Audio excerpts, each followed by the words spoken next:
Hi guys ನಮಸ್ಕಾರ ಎಲ್ಲರಿಗೂ welcome back to our channel. So ಇವತ್ತು ನಿಮ್ಮ ಬೇಸಿಟಿ ಪೇಪರ್ ಇತ್ತು. ತುಂಬ ಜನ ಏನು ಬಂದು ಹೇಳಿದ್ರು ಅಂದರೆ, ಮ್ಯಾಮ್ ಥಿಯೋರಿ ಸಬ್ಜೆಕ್ಟ್ ಆಗಿರೋದ್ರಿಂದ ನೆನಪು ಮಾಡ್ಕೊಂಡು ಬರೆಯೋದ್ರಲ್ಲೇ ಟೈಮ್ ಹೊರ್ಟೋಯ್ತು. ಆಮೇಲೆ ನೋಡಿದಾಗ ನನ್ನ ಕ್ವೆಶನ್ ನನಗೆ ಇದು ಆನ್ಸರ್ ಗೊತ್ತು ಅಂತ ಅನ್ಸುತ್ತೆ, ಬಟ್ ಆದರೂ ಕೂಡ ನಂಗೆ ಸ್ಟಾರ್ಟಿಂಗ್ ಪ್ರಾಬ್ಲಮ್ಮು ಈ ಥರ ಅಂತ ಹೇಳ್ತಿದ್ರು.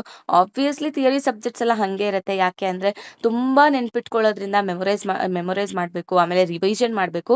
ಸೊ ಇದರಿಂದ ನಿಮಗೆ ಸ್ವಲ್ಪ ಆದರೂ ನೆನಪಿರುತ್ತೆ ಎಕ್ಸಾಮ್ ಹಾಲಲ್ಲಿ.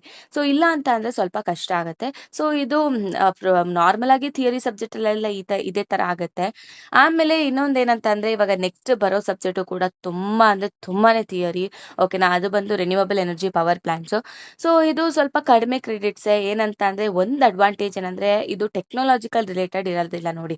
ಸೊ ನಿಮ್ಮ ಸುತ್ತಮುತ್ತ ಏನು ನಡೀತಿದೆ ಅಲ್ವಾ, ಅದ್ರ ಬಗ್ಗೆನೇ ಇರುತ್ತೆ. ಜಸ್ಟ್ ಇಟ್ ಲೈಕ್ ಹೆಂಗೆ ಅಂದರೆ ನಿಮಗೆ ಫೀಲ್ ಆಗುತ್ತೆ, ವಾವ್ ಇದರಿಂದ ಹಿಂಗೂ ಮಾಡ್ಬೋದಾ, ಹಂಗೂ ಮಾಡ್ಬೋದಾ, ಓಕೆ ಇದರಿಂದ ಈ ಥರ ಎಲ್ಲ ಮಾಡ್ಬೋದಾ, ಈ ಥರ ನಿಮ್ಗೆ ಅನ್ಸಕ್ಕೆ ಸ್ಟಾರ್ಟ್ ಆಗುತ್ತೆ.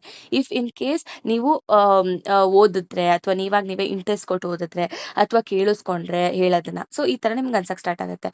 ಓಕೆನಾ. ಸೊ ಅದರಿಂದ ಇದು ಕೂಡ ಥಿಯರಿ ಆಗೋದ್ರಿಂದ ನೀವು ಒಬ್ಬರೇ ಓದ್ತೀರಾ ಅಂತ ಅಂದರೆ ಲಿಟ್ರಲಿ ತುಂಬ ಬೋರ್ ಹೊಡೆಯುತ್ತೆ.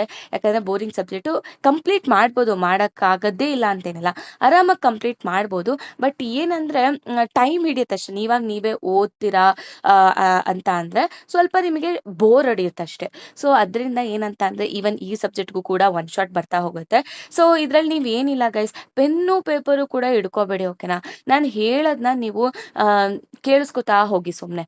ಓಕೆನಾ. ಸೊ ಇವಾಗ ನಾನೇನು ನಿಮಗೆ ಕತೆ ಥರ ಹೇಳ್ಕೊಂಡು ಹೋಗ್ತೀನಿ. ಸೊ ನೀವು ಹಾಗೆ ಕೇಳಿಸ್ಕೊಳ್ಳಿ. ಇನ್ಸ್ಟೆಡ್ ಆಫ್ ಏನಂದರೆ ಇದಕ್ಕೆ ಬರೀ 2 ಕ್ರೆಡಿಟ್ಸ್ ಇರೋದ್ರಿಂದ 2 ಕ್ರೆಡಿಟ್ಸ್ ಇರೋದ್ರಿಂದ ನೀವಾಗ ನಿಮ್ಗೆ ಏನು ಅನ್ಸಕ್ಕೆ ಸ್ಟಾರ್ಟ್ ಆಗುತ್ತೆ, ನಿಮ್ಗೆ ಏನು ಅನಿಸ್ತಿರುತ್ತೆ, ನಾನು ಹೇಳಿದಾಗ ನಿಮಗೇನು ಫೀಲ್ ಆಗಿರುತ್ತೆ, ನೀವು ಹೆಂಗೆ ಅರ್ಥ ಮಾಡ್ಕೊಂಡಿರ್ತಾ ಹಾಗೆ ಅರ್ಥ ಮಾಡ್ಕೊಂಡಿರ್ತಾರಲ್ಲ ಹಾಗೆ ನೀವು ಬರೆದ್ರು ಕೂಡ ನಡೆಯುತ್ತೆ. ಓಕೆನಾ, ಆ ಥರ ಸಬ್ಜೆಕ್ಟ್ ಇದು. ಸೊ ಡೋಂಟ್ ವರಿ, ಇದಕ್ಕೂ ಕೂಡ ಒನ್ ಶಾಟ್ ಬರುತ್ತೆ. ಬಟ್ ಏನಂದರೆ ಇದಕ್ಕೆ ತುಂಬ ನೀವು ಕೇಳಿಸ್ಕೋಬೇಕಾಗತ್ತೆ. ಓಕೆನಾ. ಇನ್ಸ್ಟೆಡ್ ಆಫ್ ಏನಂತೀರ ಮೆಮೊರೈಸ್ ಮಾಡ್ಕೊಳ್ಳೋದ್ರ ಬದಲು ನೀವು ಇಮ್ಯಾಜಿನೇಷನ್ ವಿಜುವಲೈಸ್ ಮಾಡಿಕೊಂಡು, ಓಕೆ ಇದರಿಂದ ಈ ಥರ ಅಂತ ನೀವು ವಿಜುವಲೈಸ್ ಮಾಡಿಕೊಂಡು ನೀವು ಓದಿದಾಗ ಈ ಒಂದು ಸಬ್ಜೆಕ್ಟ್ನ ಆರಾಮಾಗಿ ಕ್ಲಿಯರ್ ಮಾಡ್ಬೋದು. ಓಕೆನಾ. ಸೊ ಇದರಲ್ಲಿ ನೋಡಿದ್ರೆ ನಮಗೆ ಇದರಲ್ಲೂ 5 ಮಾಡ್ಯೂಲ್ಸ್ ಇದೆ. ಫಸ್ಟಿಗೆ ಪೂರ್ತಿ ಇಂಟ್ರೊಡಕ್ಷನ್ ಇರುತ್ತೆ. ಸೆಕೆಂಡ್ರಲ್ಲಿ ಏನಂತ ಅಂದರೆ ಸೋಲಾರ್ ರೇಡಿಯೇಷನ್ ಮೆಷರ್ಮೆಂಟ್ಸ್ಗಳ ಬಗ್ಗೆ ನಾವು ಓದ್ತೀವಿ. ಓಕೆನಾ. ಆಮೇಲೆ ಥರ್ಡ್ ಮಾಡ್ಯೂಲಲ್ಲಿ ವಿಂಡ್ ಪವರ್ ಪ್ಲಾಂಟ್ಸ್ ಬಗ್ಗೆ ನಾವು ಓದ್ತಾ ಹೋಗ್ತೀವಿ. ಅದಾದಮೇಲೆ ಫೋರ್ತ್ ಮಾಡ್ಯೂಲಲ್ಲಿ ಟೈಡಲ್ ಪವರ್ ಪ್ಲಾಂಟ್ಸ್ ಬಗ್ಗೆ ಓದ್ತೀವಿ. ಆ್ಯಂಡ್ ಫಿಫ್ತ್ ಮಾಡ್ಯೂಲಲ್ಲಿ ನಾವು ಹೈಡ್ರೋಜನ್ನು ಮತ್ತು ಅದ್ರದ್ದು ಪ್ರಾಪರ್ಟೀಸ್ ಎಲ್ಲ ನಾವು ನೋಡ್ತಾ ಹೋಗ್ತೀವಿ. ಓಕೆನಾ.